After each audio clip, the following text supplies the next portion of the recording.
حبايبي عاملين ايه؟ يا رب يكون كلكم بخير. اول حاجه بقى ما ننساش نصلي على النبي، وتاني حاجه ترحموا على جدتي، ربنا يا رب يرحمها. وحط لايك للفيديو النهارده، الفيديو هيكون جميل جدا جدا ان شاء الله هيعجبكم. تعالوا بقى نشوف النهارده هنعمل ايه. بصوا بقى، صلي على النبي. هنا معايا ده 2 كيلو رز، هحتاجهم لحاجتين دلوقتي، هنقول ايه هما دلوقتي. حلو كده، ده 2 كيلو رز غسلينهم ومحطينهم كده ايه يتصفوا. وهنا معايا اهو زي ما انتم شايفين الخضره مشكله، شبت وبقدونس وكزبره. حلو كده، قطعتهم وغسلتهم وخلينهم ايه يتصفوا. وهنا كمان ده ورق عنب، طبعا انا عملته معاكم المره اللي فاتت وريته لكم. لما ماما سلقته بتحضره كده في التلاجة، تحطه فوق بعضه ما بيجرالهوش اي حاجه. حلو كده، يبقى معايا ورق العنب والخضره والرز، ومعايا كمان نص كيلو من اللحمه. او انت بتجيبيها من عند الجزار قولي له انا عايزاها تكون يعني فيها دهن كده شويه، لان احنا عايزينها تكون سمينه. حلو كده، حلو. البصله بقى هنا معايا اهو، البصله اللي احنا هنحطها لورق العنب هتكون ايه هي؟ بصل مبشور. حلو كده، مش متقطع مكعبات مثلا زي ده، لا مبشور. هتحطي عليه فلفل اسود وملح وسبع بهارات وكزبره وشويه من البابريكا. حلو كده، ولو عايزه طبعا تحطي شطه حطي. والبصلايه دي متقطعه مكعبات، دول بصلتين متقطعين مكعبات، حاطين عليهم برضو نفس البهارات، بس مزودين قرفه ومزودين جنزبيل وفلفل اسود بقى، وبرضو سبع بهارات وبابريكا وملح، وتظبطي ايه البهارات اللي انت بتحبيها. حلو كده، دي لحاجه تانية ودي لورق العنب. تعالوا بقى نشوف احنا اصلا هنعمل ورق العنب ازاي. طبعا انا عملته معاكم المره اللي فاتت اللي هو ورق العنب باللحمه المفرومه، بس كان بطريقه غير الطريقه اللي احنا هنشوفها دلوقتي مع بعض. حلو كده، تعالوا نشوف الطريقه اللي احنا هنعملها النهارده ايه، لان احنا النهارده هنعملها متسبك. يعني هنعمل ورق العنب الصلصه متسبكه، مش زي المره اللي فاتت كنا عاملينها مقطعين الطماطم كده صغير. حلو كده، فتعالوا بقى نجيب كده طبق كبير ونسمي الله ونشوف هنحط ايه. نعمل خلطة ورق العنب وبعدين نشوف البصلة دي نعمل لها الخلطة. بصوا بقى كده، هتحطي كمية الرز المناسبة ليكي او للكمية اللي انت هتعمليها. احنا هنا عندنا ده كيلو ورق عنب. حلو كده، هتحطي حوالي برضو كيلو من الرز، ماشي. وبعدين هتحطي البصلة اللي هي البهارات اللي احنا قلنا عليها اهو. طبعا الطريقة مختلفة عن المرة اللي فاتت.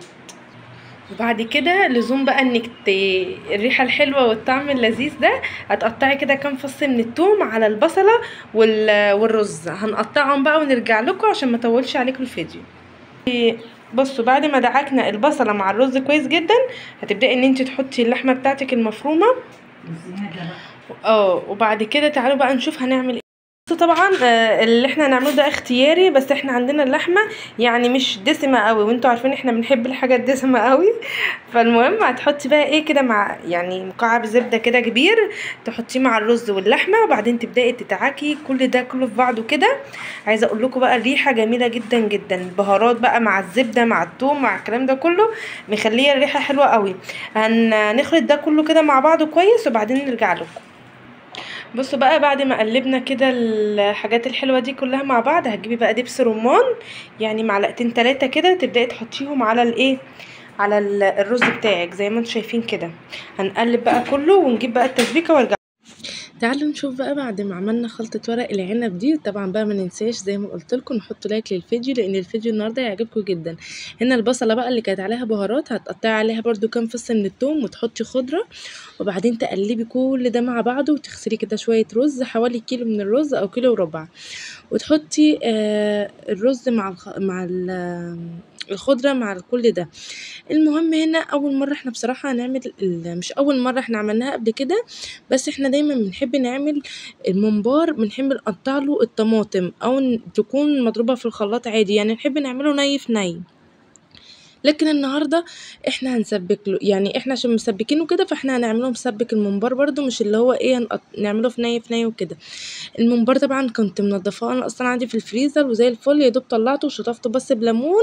وبعد كده هتبداي ان انت تحشي الممبار بتاعك. عايزه اقولك بيكون طعمه لذيذ برده وهو متسبك له. حلو كده، ممكن تسبكي له، ممكن برده هتلاقي في القناه عندك كذا طريقه للممبار. حلو كده، خشي وشوفي وحطي لايك للفيديو وقولي لي رايكم. هتجيبي بقى الحله بتاعتك بتاعتك اللي احنا هنعمل فيها ورق العنب، هتقطعي كده كام فلفل الوان مع شويه خضره كده في قاع الحله، مع شويه ملح كده وفلفل اسود. حلو حلو. وبعدين تظبطي الحله بتاعتك وترصي اللحمه اهو زي ما هنشوف كده. دي كوبايه شاي، ملناش دعوه، دي كانت بتاعت بابا يعني مش بتاعتنا خالص.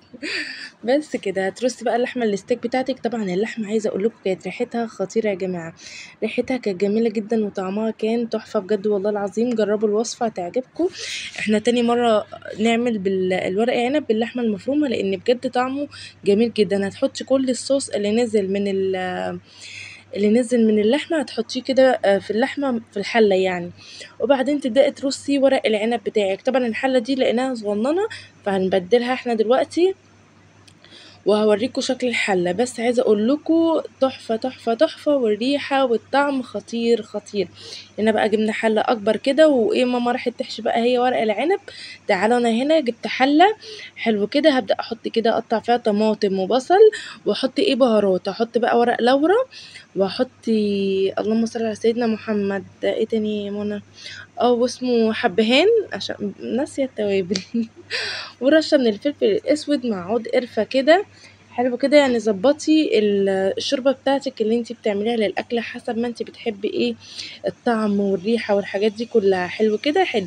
وهنحط كمان الملح وهنسيبها بقى لغايه لما تغلي. وهنا كمان كنت حاطه حله ميه تاني، هنشوف دلوقتي الحله التانية دي هنعمل فيها ايه. بس هنا الميه كانت غليت وانا كنت حشيت الممبار كله، فهبدا ان انا احط الممبار بتاعي. طبعا الممبار يا جماعه مش بتمليه مش بتعبيه قوي، هو يا دوب بيكون سمكه رفيع كده زي ما شفتوا، وانتوا طبعا بتعرفوا تعملوه، وانا كمان انا وماما عاملينه في القناه كذا مره يعني. وهو اول لما بتنزليه كده في الميه بيبدا يقفل من الطرفين يعني، فاهميني، من غير ما تربطيه او اي حاجه من دي. هبدا احط كده الممبار، بس حسيت بقى ان الميه تكون كتير كده، فبدات ان انا انقص كده منها شويه. حلو اهو كده على طول عشان ما تبهدلش معاكي الدنيا. عموما يعني الدنيا هتتبهدل بس احنا برضو بنعمل اللي علينا. تمام كده. وهنا برضو الحلة اللي هناك دي كنت سايباها تغلي، وهندي بس كده تقليبا الممبار كده ونتأكد ان كله كده زي الفل. هنسيبه بقى يستوي على نار هادية. هنيجي بقى للحلة اللي هناك. هنا يا جماعة كان معايا بقى لسان بلحمة الراس بتاعته يعني كده، فاهميني، كله على بعضه كده. احنا هنشوف دلوقتي. هنا بس جت ماما ولعت بقى النور لان انا اصلا كنت طافيه والنور بتاع الشباك يعني ماشي كده. ده بقى يا جماعه اللسان بلحمه الراس بتاعته زي ما انتم شايفين كده، هو بيجي كده على بعضه. وده كان كام كيلو يا ربي مشترياه في العيد؟ كان حوالي 4 كيلو ونص او 5 حاجه زي كده ماشي كده. وهتسيبيه يتسلق وهنشوف دلوقتي هيعمل ايه. بس نسيبه كده شويه مع الميه السخنه. وتعالوا احنا نعمل الخلطه بتاعت المحشي بتاعتنا. حطيت بقى الرز بتاعي كنت غسلاه، وحطيت كمان الخضره زي ما انتم شايفين كده، غسلاها ومنضفاها برضو زي الفل. وبعدين هنبدا نقلب كده الخضره مع الرز زي ما انتم شايفين. الشكل بيكون جميل قوي، الاخضر مع الابيض بيكون تحفه قوي بصراحه. بحب قوي شكل الخضره مع الرز. اظبط كده الملح واحط رشه من الفلفل الاسود. حلو كده حلو اهو زي ما انتم شايفين. ما تنسوش بس كده صلوا على النبي يا جماعه وانتوا بتتفرجوا على الفيديو، وحطوا لايك. هتجيبي بقى التسبيكه بتاعتك القمر اللي احنا عاملينها. بصوا التسبيكه يا جماعه سكر بجد والله العظيم، مربى كده مربى شكلها وطعمها وريحتها كله تحفه. هنبدا بقى نقلب التسبيكه مع الخضره مع الرز الكلام ده كله كده مع بعضه زي ما انتم شايفين. بسم الله ما شاء الله، ريحه وطعم مفيش بعد كده يعني. وحمرة دم زي ما انتم شايفين. هنا بقى معايا بتنجان وكوسه وفلفل. هبدا ان انا برضو احشي البتنجان، بس انا بوريكم كده مش بتمليه لغايه الاخر ولا بتكبسي البتنجانيه عشان ما تكونش تقيله كده معاكي وتفرقع منك لا قدر الله في الحله او الكلام ده كله. لا، بتملي كده لغايه 3/4 وبعدين بتنضفي كده البتنجان. والكوسه بقى معايا بتنجان اسمر وابيض واللي هو الموفي ده، وبعدين ده كمان الكوسه. حلو كده. هروح بقى اكمل انا حشو. وهنا كان اللسان ده كل شويه بتقلبيه، واول لو الميه نقصت بتزودي ميه سخنه، واي ريم بتطلع منه بتشيليه. بس انا كنت برضو منضفاه كويس جدا ببقى دقيق وملح وليمون وجنزبيل وقرفه، كنت منضفاه تنظيفه عميقه. ماشي كده. وزي ما انتم شايفين الشوربه بتاعته رايقه. وكده كده يا جماعه الشوربه بتاعت اللسان ده او لحمه الراس احنا يعني مش بنستعملها في اي حاجه، احنا بنرميها. بس لازم تظبطي الشوربه والاكل بتاعك بيتسلق عشان يديكي طعم كويس. حطيت برضو طماطم وحطيت بصل وحطيت قرفه وحطيت ورق لورا ورشه كده فلفل اسود. ومش هتحط الملح دلوقتي، حلو كده، لان هو بياخد وقت شويه، لان زي ما قلت لكم هو وزنه تقيل شويه ما شاء الله، فبياخد وقت. وبعدين بقى بتهدي عليه النار، حلو كده، وتسيبيه بقى على نار هاديه. ماشي. هنا كان الممبار خلص، في الوقت ده كان الممبار خلص. وحشيت برضو انا الفلفل والبتنجان والكوسه. وهنا بقى جبت الحله، بدات ان انا اقطع فيها طماطم وبصل. حطيت رشه كده من الكزبره بتدي طعم هي والخضره للمحشي تحفه جدا. حشيت، اقصد قلبت كله مع بعضه. وهبدا اسوي كده الحله بتاعتي. وهنا الحله الزغنطوطه دي اوريكم دلوقتي انا عملتها كده ليه. وبعدين هبدا بقى ارص الكوسه والبتنجان بتوعي زي ما انتم شايفين. لازم تعملي كده يا جماعه الحاجه بنظافه وبنفس عشان تطلع تكون طعمها حلو ويكون شكلها كمان حلو. اهو زي ما انتم شايفين بدات بقى ان انا ارص ده كله كله كله كده مع بعض. طبعا يا جماعه متنسوش تحطوا لايك، بالله عليكم حطوا لايك، لان انا الفتره دي بصراحه انا بنزل فيديوهات وكل الفيديوهات واقعه، يعني متضايقه جدا جدا، مش عارفه ليه، مع ان الفيديوهات كلها ممتازه ولذيذه جدا، بس مش عارفه ايه اللي حاصل. فبالله عليكم حطوا كده لايك للفيديو وشاهدوا الفيديو. هنا خلاص خلصت البتنجان والكوسه. طبعا انا مسرعه الحته دي لان انا كنت برص فيها يعني. وكان عندي في الفريزر ورق كرنب كده، طلعته حشيت بيه حله صغننه لان انا كان نفسي في الكرنب قوي. وده كمان حله اهي، بص الكرنب صغنططه كده وجميله. وده الكوسه والبتنجان والفلفل. تعالوا بقى نقطع شويه بصل حلوين كده في الحله. ونحط كده شويه زيت مع مكعب زبده كبير كده. ونيجي بقى على النار عشان نعمل البصله بتاعتنا. هنا كان اللسان خلاص، بصوا كان لسه شويه اللسان، بس اللحمه اللي فوق دي كانت استوت. فاللسان كان لسه تبداي ان انت تقطعي كده اللحمه، عشان اللحمه دي هنعملها لحمه ببصل بقى، ما اقولكوش طعمها خطير خطير. واللسان ده هنرجعه الشوربه تاني يكمل السوا بتاعه. بس طبعا تخلي بالك لان هو هنا كان سخن مولع. هتبداي بقى ان انت تاخدي اللسان ده ترجعيه الشوربه ونسيبه يستوي ونقطع اللحمه. هنا بقى بصوا البصله بدات ان هي تاخد لون، احنا كده كده عايزينها تتحمر يعني. بعد ما اتحمرت مع فصين توم هتبداي تنزلي باللحمه بتاعتك بقى، لحمه الراس اللي انت مقطعاها كده مكعبات، هتنزلي بيها على البصله بتاعتك. بصوا زي ما انتم شايفين. عايزه اقول لكم الريحه بقى كانت ما اقولكوش تحفه تحفه. هتجيبي كمان هنحط هنا شويه بابريكا، وهنحط اللهم صل على سيدنا محمد فلفل اسود. لا فلفل اسود وملح. فلفل اسود وملح. انا عشان الفيديوهات بتقعد عندي كتير فانا بنسى فاستحملوني. بس هي هنا الحاجة شارحة نفسيها يعني. انتوا كنت شايفين بصوا الشكل. بصوا يا جماعة احنا لسه طبعا ده مش الاخر بتاعها، لا استنوا. هتبداي تقلبيها كده كلها مع بعض. وبعدين هنحط لها بقى شويه ميه. ممكن تقولي طب نحط من الشوربه اللي هي كانت بتسلق بيها. لا ما تحطيش من الشوربه، حطي ميه سخنه كده وسيبيها تستوي براحتها، ما تحطيش من الشوربه. حلو. ده كمان بقى المحشي هنبدا ان احنا نسقيه. عملنا الشوربه بتاعته، حطينا شويه بهارات اللي هي ملح وفلفل وكزبره ومعلقتين كده من الصلصه وشويه زيت. وبتبداي ان انت تحشي، اقصد تسقي المحشي بتاعك.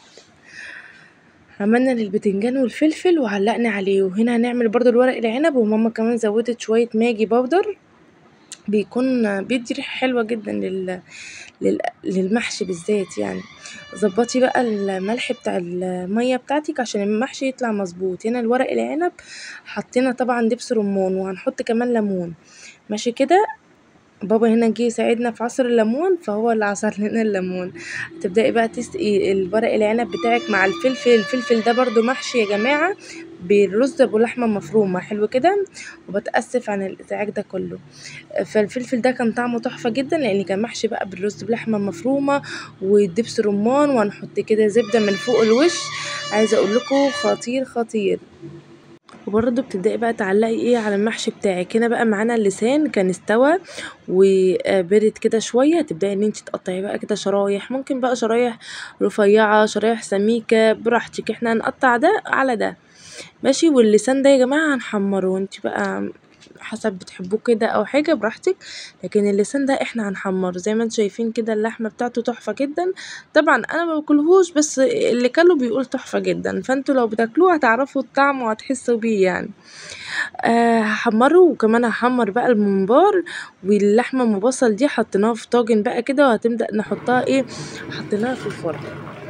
وادي بقى بصوا، مين يا جماعه بيحب الصوت البكبكه ده زي لا بجد مين، انا بحب الصوت ده قوي. بص بقى ورق العنب بنبدا نقلبه، يا لهوي بصوا حته تانية خالص. بص بقى باللحمه والفلفل الالوان، اللحمه كانت زبدة كده، الورق العنب كان تحفة تحفة تحفة. بصوا زي ما انتم شايفين يا جماعة، الصينية تتكلم عن نفسها، والله بتتكلم عن نفسها، تحفة قوي. وده كمان اللسان بعد ما حمرته هترشي كده رشة خضرة، وده الكوسة والفلفل، وكمان البتنجان، وده الممبار. بصوا شايفين قمر ورق ده الكرنب بحالة الكرنب الزغنططة دي. ده كمان لحمة الراس اللي هي لحمة ببصل. وده اللهم صل على سيدنا محمد، اللحمه الستيك كانت بقى مستويه ملبل. وده ورق العنب زي ما انتم شايفين يا جماعه، والله تحفه جدا. يا رب يكون الفيديو عجبكم، لو عجبكم بقى متنسوش تحطوا لايك للفيديو. ماشي كده. تعالوا كمان نشوف اللسان، بصوا كان حاجه قمر. وكمان بصوا اللحمه ام بصل تغرفيها كده، ممكن تعملي جنبها رز ابيض لو انت عايزه تعمليها لوحديها يعني، بيكون تحفة. او تاكليها بعيش كده شامي، بيكون قمر قوي جنب طبق سلطة بقى ويا سيدي. تعالوا كمان نقطع كده حتة من اللسان وتشوفوه كده من جوه ومستوي ولا ايه النظام. بصوا يا جماعة قمر قمر قوي. جربوا بقى الوصفة وقولوا لي رأيكم. ماشي كده. ما تنسوش زي ما قلت لكم تحطوا لايك للفيديو، وعايزة رأيكم، اهم حاجة يعني رأيكم. واستنوني بقى في فيديو جديد، وباي باي.